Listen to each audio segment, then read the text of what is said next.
Շքեղ ռեստորանի ոսկեզոծ դահլիճը լթված էր կեղծ ծիծաղով և շամպայնի զնգոցով։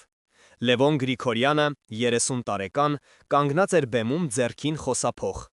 Նրա սրամիտ կենացները հոտնկայս ծափահարությունների էին արժանանում, բայց նրա աչքերում միայն սառը դատարկություն էր։ Նա իր տաղանդը վաճառում էր կտոր առ կտոր, հարսանիքներում և կորպորատիվ երեկույթներում, վաղուց մոռանալով կոնսերվատորիայի և մեծ բեմի մասին իր երազանքները։ Երբ հարսանեկան խնջույքի հերթական պարտադիր մասն ավարտվեց, նա աննկատ սահեց դեպի սպիտակ ռոյալը և սկսեց նվագել։ Դա հարսանեկան երաժշտություն չէր։ Մատների տակ ծնվում էր մի մեղեդի, լի կարոտով, ցավով և չիրականացած երազանքներով։ Այդ մեղեդին նրան հետապնդում էր մանկուց, կարծես միստիկական նախանշան լիներ մի բանի, որը նա այդպես էլ չէր հասկացել։ Հենց այդ պահին նրան մոտեցավ մի թանկարժեք կոստյումով տղամարդ։ «Տպավորիչ է, երիտասարդ», ասաց նա։ «Ես մի առաջարկ ունեմ ձեզ համար։ Իմ հաճախորդը շատ կարևոր մարդ է, նա փնտրում է մասնավոր երաժիշտ մի քանի երեկոյի համար։ Նա Երևանում է ընդամենը մի քանի օրով, և նա պաշտում է հին հայկական մեղեդիները»։ Լևոնը դեռ չգիտեր, որ այդ հանդիպումը կփոխի իր կյանքն ընդմիշտ։ Եթե ուզում եք իմանալ, թե ինչպես են հասարակ հայերը հանդիպում լեգենդների, անպայման բաժանորդագրվեք մեր ալիքին։ Լևոնը ցինիկորեն մտածեց. ով կարող է լինել, նախագահը, թե հենց ինքը Շառլ Ազնավուրն է որոշել գաղտնի այցելել։ Նա համաձայնեց ավելի շուտ գումարի, քան հետաքրքրության համար։ Ճանապարհին դեպի շքեղ հյուրանոց նա մտածեց, թե քանի հայ երաժիշտ կա աշխարհում, որ իր պես կորցրել է հավատը։ Երևանից մինչև Փարիզ, Գլենդելից մինչև Մոսկվա։ Գրեք մեկնաբանություններում, թե որ քաղաքից եք դուք մեզ դիտում և արդյոք ձեզ մոտ էլ կան նման պատմություններ։ Հյուրանոցի նախասրահում նրան դիմավորեց նույն տղամարդը, գործակալը, ով ներկայացրեց խիստ պայմանները։ Դուք չեք տեսնի նրան, դուք չեք խոսի նրա հետ, ձեր խնդիրն է նվագել հարևան սենյակում, նա պարզապես ֆոնային երաժշտություն է ուզում լսել։ Սա հանդիպման խոչընդոտն էր, մի ամբողջ պատ երաժշտի և նրա առեղծվածային ունկնդրի միջև։ Լևոնը զգաց, որ խաբված է։ Նա ընդամենը անտեսանելի երաժշտական պաստառ էր։ Նա նստեց ռոյալի մոտ և սկսեց անհոգի նվագել ջազային ստանդարտներ։ Մի քանի ժամ անց գործակալը մտավ սենյակ։ Բավական է այսօրվա համար։ Լևոնը հիասթափված հավաքեց իր իրերը։ Սա իր վերջին հնարավորությունն էր, և այն ձախողվեց։ Նա կանգնեց որոշման կայացման կարևոր կետում, հեռանալ հերթական անգամ պարտված, թե անել մի բան, որը կփոխի ամեն ինչ։ Ենթարկվելով հանկարծակի մխմանը, նա վերադարձավ ռոյալի մոտ։ Նա որոշեց նվագել այն մեկ մեղեդին, որը ոչ ոքի համար չէր, միայն իր համար։ Այն մեղեդին, որը նրան հետապնդում էր։ Նա փակեց աչքերը և թույլ տվեց, որ մատները պատմեն իր ողջ ցավն ու հույսը։ Երբ վերջին նոտան մարեց օդում, նա լսեց մի թույլ ձայն։ Հարևան սենյակի դուռը դանդաղ բացվեց։ Դռան շեմին կանգնած էր ինքը՝ Շառլ Ազնավուրը։ Տարիքից կգացած, բայց հայացքը սուր ու խորաթափանց։ Նա լուռ նայեց Լևոնին և խրպոտ, բայց անսխալականորեն ծանոթ ձայնով հարցրեց. «Այդ մեղեդին, որտեղից գիտես դու այն»։ Լևոնը սառեց։ Աշխարհի բոլոր ձայները կարծես լռեցին, բացի այդ մեկ հարցից, որը կախված մնաց օդում։ Նրա առջև կանգնած էր մի լեգենդ, ում ձայնասկավառակները նա մաշել էր մանուկ հասակում, ում երգերի տակ առաջին անգամ սիրահարվել էր։ Շառլ Ազնավուրը նայում էր նրան ոչ թե որպես համաշխարհային աստղ, այլ որպես մի ծերունի, ով իր հոգու մի կտորն էր լսել անծանոթի մատներից ծնված երաժշտության մեջ։ Լևոնը շփոթված կակազեց. Սա իմ տատիկի օրորոցայինն է, նա միշտ երգում էր սա ինձ համար։ Ազնավուրը դանդաղ մոտեցավ ռոյալին։ Նրա շարժումներում զգացվում էր տարիների բեռը, բայց հայացքը սուր էր ու կենդանի։ Նա դողացող մատներով նվագեց մի քանի նոտա, նույն մեղեդին, բայց մի փոքր այլ երանգով, կարծես հիշողության խորքից հանված մի կիսատ բատառիկ։ «Իմ մայրն էր սա երգում», ասաց նա ավելի շատ իրեն, քան Լևոնին, ընդամենը մի հատված, ամբողջ կյանքումս փնտրել եմ դրա շարունակությունը։ Այն, ինչ Լևոնը կարծում էր, թե լինելու է հերթական անանուն աշխատանք, վերածվեց մի անհավանական հնարավորության։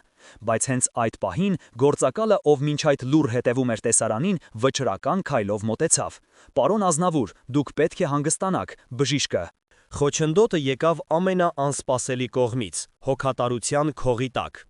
«Լռիր, Պիեռ», կտրուկ ընդհատեց նրան մաեստրոն, չկտրելով հայացքը Լևոնից։ «Այս երիտասարդը կմնա, մենք գործ ունենք»։ Գործակալի դեմքին դժգոհության ստվեր սահեց։ Լևոնը հասկացավ, որ այս մարդը ոչ թե պարզապես օգնական է, այլ պահապան, որը պատրաստ է պաշտպանել լեգենդին անգամ ինքն իրենից։ Նա թաքնված մտադրություն ուներ մեկուսացնել Շարլ Ազնավուրին ցանկացած հուզական ցնցումից, նույնիսկ եթե դա ոգեշնչման աղբյուր էր։ Հաջորդ օրերը վերածվեցին անհավանական ստեղծագործական համագործակցության։ Լևոնը նվագում էր, իսկ Ազնավուրը պատմում էր։ Պատմում էր Փարիզի իր մոր Քնար Բաղդասարյանի ցեղասպանությունը վերապրածի մասին, ով իր հետ Ֆրանսիա էր բերել ոչ միայն ցավի հիշողությունը, այլև այս անավարտ մեղեդին։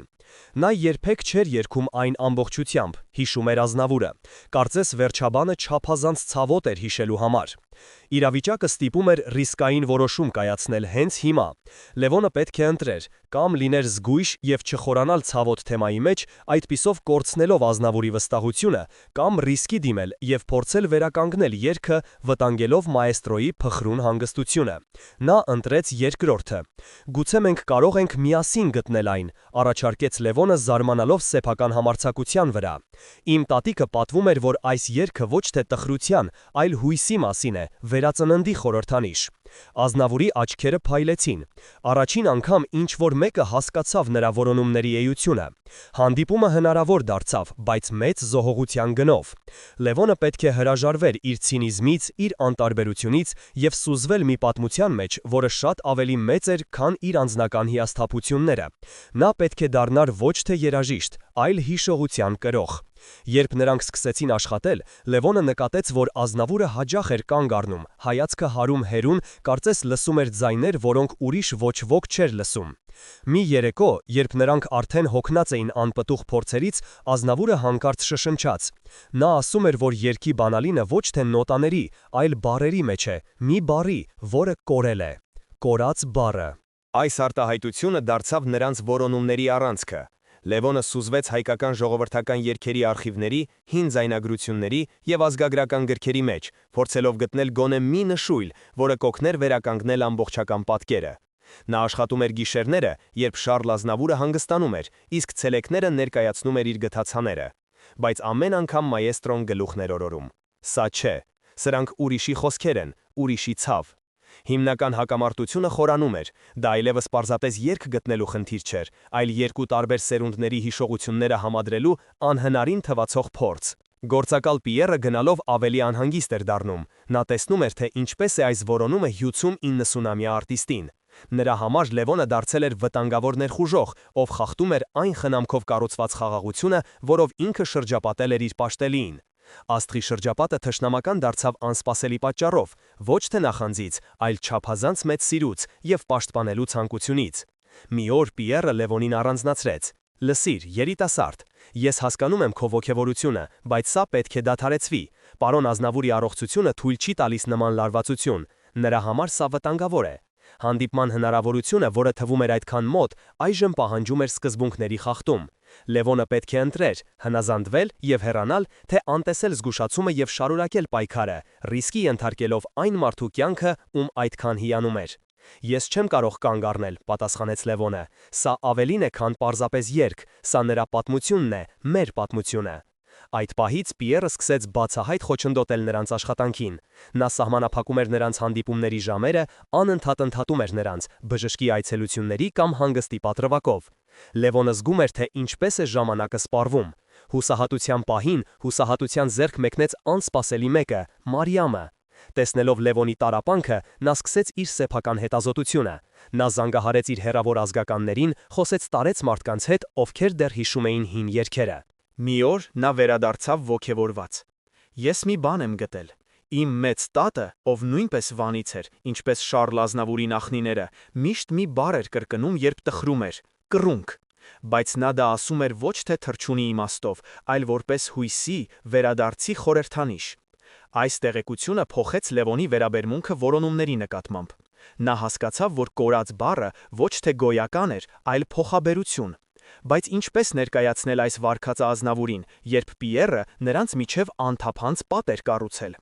Հենց այդ երեկո տեղի ունեցավ անսպասելին։ Պիերը ինքը մոտեցավ Լևոնին։ Նրա դեմքը հոգնած էր եւ տխուր։ Նրա վիճակը վատացել է, ասաց նա, բժիշկներն ասում են, որ նա հրաժարվում է պայքարել։ Նա անընդհատ կրկնում է, որ իր գործն անավարտ մնաց։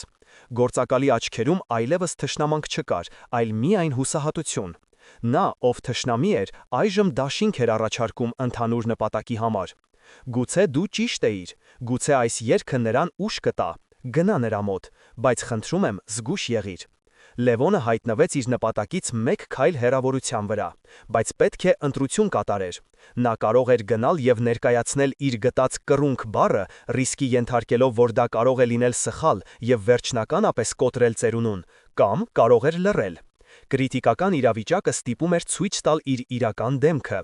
Նա խորը շունչ քաշեց եւ վճռական քայլերով ուղղվեց դեպի մաեստրոյի սենյակը։ Ձեռքին ոչ թե նոտաներ, այլ միայն մեկ բառ՝ լի հույսով եւ վտանգով։ Նա մտավ սենյակ։ Շառլ Ազնավուրը պառկած էր անկողմում, աչքերը փակ։ Նա այնքան փոքր ու խոցելի էր թվում այդ մեծ սպիտակ սավանների մեջ։ Մի պահ Լևոնին թվաց, թե ուշ է, որ ինքը ձախողել է եւ իր անզգուշ որոնումները մարել են այն վերջին կայծը, որը դեռ վառվում էր լեգենդի մեջ։ Սենյակում տիրող լռությունը ծանր էր ու ճնշող։ Լևոնը դանդաղ մոտեցավ դաշնամուրին, որը դրված էր սենյակի անկյունում, եւ առանց խոսք ասելու սկսեց նվագել։ Նա նվագում էր իրենց անավարտ մեղեդին, բայց այս անգամ նրա մեջ ներդնելով նոր գտած հույսը, կռունկ բառի խորհուրդը։ Նա նվագում էր ոչ թե ցավի, այլ տուն վերադարձի, ոչ թե կորստի, այլ վերածննդի մասին։ Ազնավուրի կոպերը թեթևակի շարժվեցին։ Նա բացեց աչքերը եւ հայացքը հառեց Լևոնին։ Նրա շուրթերին հազիվ նշմարելի ժպիտ հայտնվեց։ Բայց հենց այդ պահին տեղի ունեցավ այն, ինչը սպառնում էր ոչնչացնել ամեն ինչ։ Սենյակ ներխուժեցին բժիշկները, Պիերի գլխավորությամբ։ Ինչ է կատարվում այստեղ, խիստ ձայնով հարցրեց գլխավոր բժիշկը, անտեսելով Պիերի բացատրությունները։ Ես կարգադրել էի բացարձակ հանգիստ, դուք վտանգում եք նրա կյանքը։ Այս խոսքերը որպես դատավճիռ հնչեցին Լևոնի համար։ Հայտնիի հետ կապված իրավիճակը սպառնում էր ոչ միայն իր հեղինակությանը, այլև կարող էր մեղադրանքի պատճառ դառնալ։ Նրան բառացիորեն դուրս հրեցին սենյակից, իսկ Պիերը, խուսափելով նրա հայացքից, փակեց դուռը նրա առջև։ Հաջորդ օրը Լևոնին հայտնեցին, որ նրա ծառայություններն այլևս պետք չեն։ Նրան արգելված էր նույնիսկ մոտենալ այն հարկին, որտեղ գտնվում էր Շառլ Ազնավուրը։ Նա մնաց մենակ, իր մեղքի զգացումով եւ անավարտ գործի դառնությամբ։ Նա գիտակցեց հանդիպման դժվարության իրական մասշտաբը։ Խնդիրը ոչ թե երգը գտնելն էր, այլ այն պաշտպանիչ պատը ճեղքելը, որով շրջապատված էր աստղը։ Մի քանի օր նա աննպատակ թափառում էր Երևանի փողոցներով, կորցրած եւ հիասթափված։ Նա պատրաստ էր հրաժարվել իր երազանքից, ընդունել իր պարտությունը։ Հենց այդ պահին նրան զանգահարեց Մարիամը։ Լևոն, մի հանձնվիր, ասաց նա։ Ես խոսեցի մշակույթի նախարարության իմ ծանոթի հետ։ Նրանք պատրաստվում են Ազնավուրին պարգևատրել։ Արարողությունը տեղի կունենա օպերայի թատրոնում, սա քո վերջին հնարավորությունն է։ Հանդիպելու միակ ճանապարհը պահանջում էր անհնարինը։ Լևոնը պետք է ինչ-որ կերպ ներթափանցեր խիստ հսկվող միջոցառմանը, հասնել բեմ եւ հանրության առջև ներկայացնել իրենց երգը։ Դա խենթություն էր, որը կարող էր ավարտվել սկանդալով եւ նրա կարիերայի վերջնական կործանմամբ։ Բայց նա նայեց իր ձեռքերին, որոնք դեռ հիշում էին դաշնամուրի ստեղները, եւ հիշեց Ազնավուրի աչքերում վառված հույսի կայծը։ Նա հասկացավ, որ այլևս կորցնելու ոչինչ չունի։ Նա պետք է փորձեր։ Նա զանգահարեց իր հին ընկերներին, երաժիշտներին, որոնց հետ ժամանակին նվագում էր, եւ ասաց. «Տղերք, ես ձեր օգնության կարիք ունեմ։ Մենք պետք է փոքրիկ հրաշք գործենք»։ Վերջնական խայծը դրված էր։ Նա կամ կհասներ իր նպատակին, ավարտին հասցնելով իրենց ընդհանուր պատմությունը, կամ վերջնականապես կկործանվեր բոլորի աչքի առաջ։ Օպերայի թատրոնի դահլիճը լի էր փայլով եւ պաշտոնականությամբ։ Լևոնը իր երաժիշտ ընկերների օգնությամբ, որոնք նվագախմբի անդամներ էին, կարողացել էր ներս մտնել եւ թաքնվել կուլիսներում։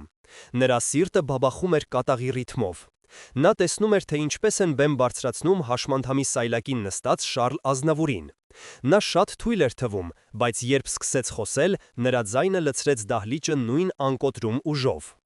Լևոնը սպասում էր ճիշտ պահի։ Երբ պաշտոնական մասն ավարտվեց եւ մաեստրոին պատրաստվում էին հեռացնել բեմից, Լևոնը խորը շունչ քաշեց եւ դուրս եկավ լույսի ներքո։ Մի պահ դահլիճում լռություն տիրեց։ Անվտանգության աշխատակիցները շտապեցին նրա մոտ, բայց նա արդեն նստած էր բեմի վրա դրված ռոյալի մոտ։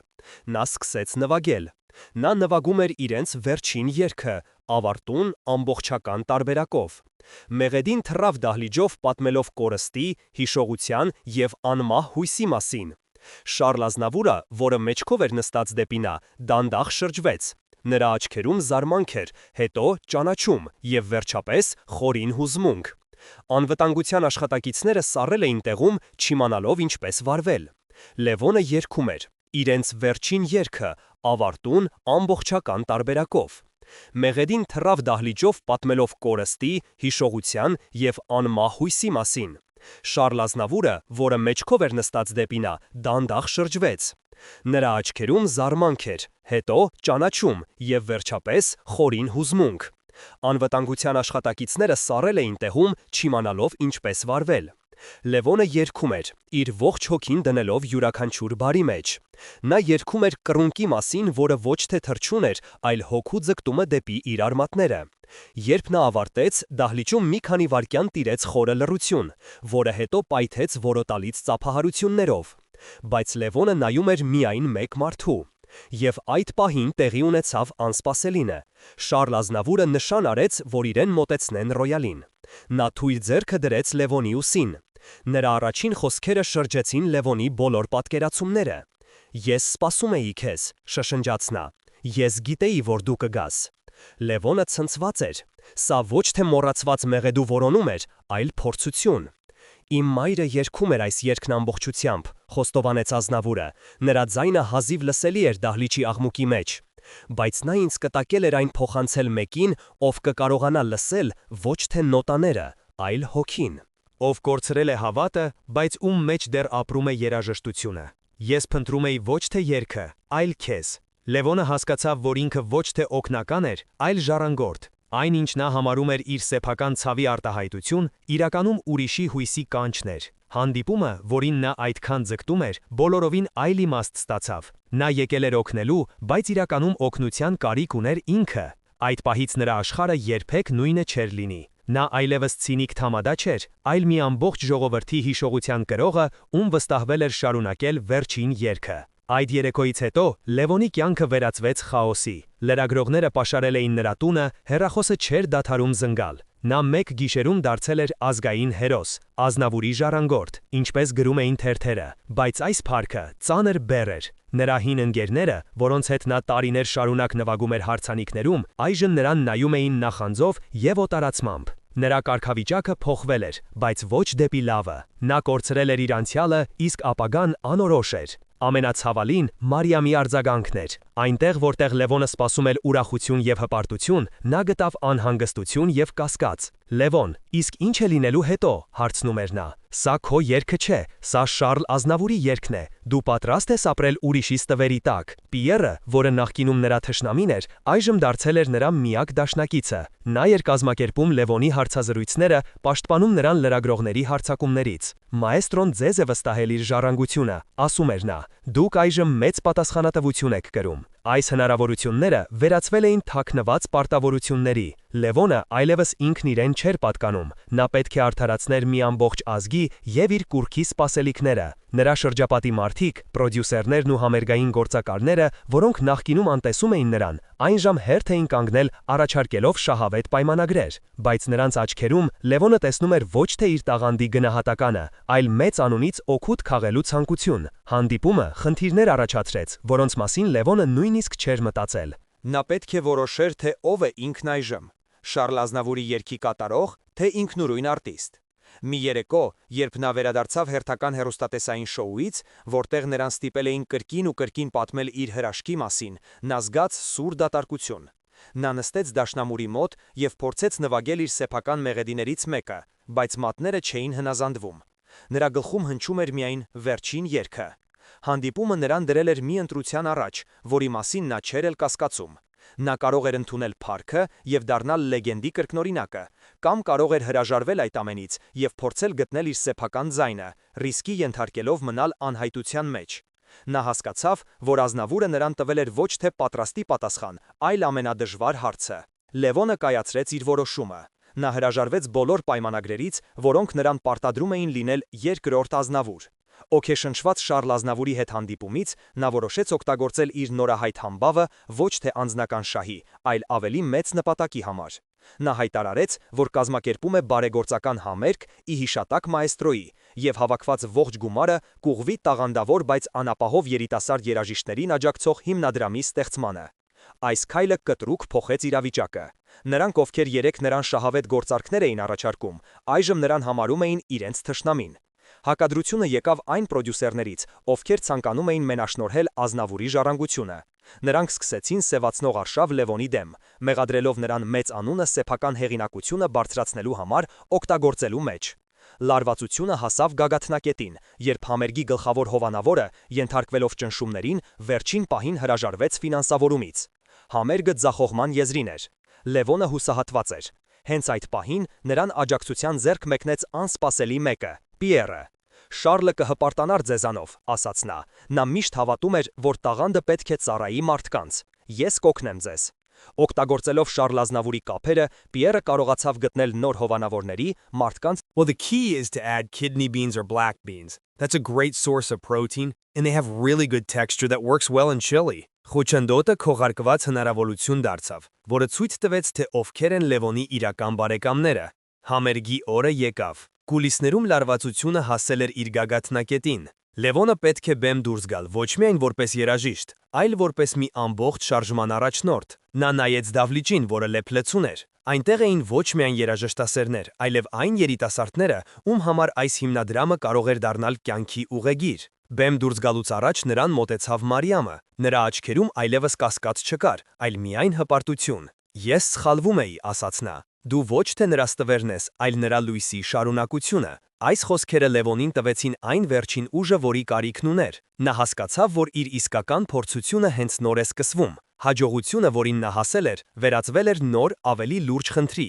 արդարացնել այն հավատը, որը նրա հանդեպ ցուցաբերել էին Ազնավուրը, Պիերը, Մարիամը եւ հազարավոր մարդիկ դահլիճում։ Նա շունչ քաշեց եւ դուրս եկավ բեմ։ Լույսերը խամրեցին եւ դահլիճում մնաց միայն մեկ լուսարձակ, ուղղված Լևոնին եւ Ռոյալին։ Նա սկսեց նվագել, բայց այս անգամ դա վերջին երգը չէր։ Դա միանգամայն նոր մեղեդի էր, ծնված նրա սեփական ցավից, որոնումներից եւ վերագտած հավատից։ Դա Լևոնի երգն էր։ Նա երգում էր ոչ թե ուրիշի հիշողության, այլ իր սեփական ճանապարհի մասին, ցինիկ թամադայից մինչև իր կոչումը գտած արտիստ։ Սա էր հակամարտության գագաթնակետը, նրա վճռորոշ պահը։ Նա կարող էր շարունակել շահագործել Շարլ Ազնավուրի անունը, բայց նա ընտրեց ամենադժվար ուղին՝ լինել ինքը։ Համերգի ընթացքում էկրանին հայտնվեցին կադրեր, երիտասարդ, անհայտ երաժիշտներ, որոնց համար ստեղծվել էր հիմնադրամը։ Նրանք խոսում էին իրենց երազանքների մասին, եւ նրանց աչքերում վառվում էր այն նույն կրակը, որը Լևոնը կարծում էր, թե իր մեջ մարել է։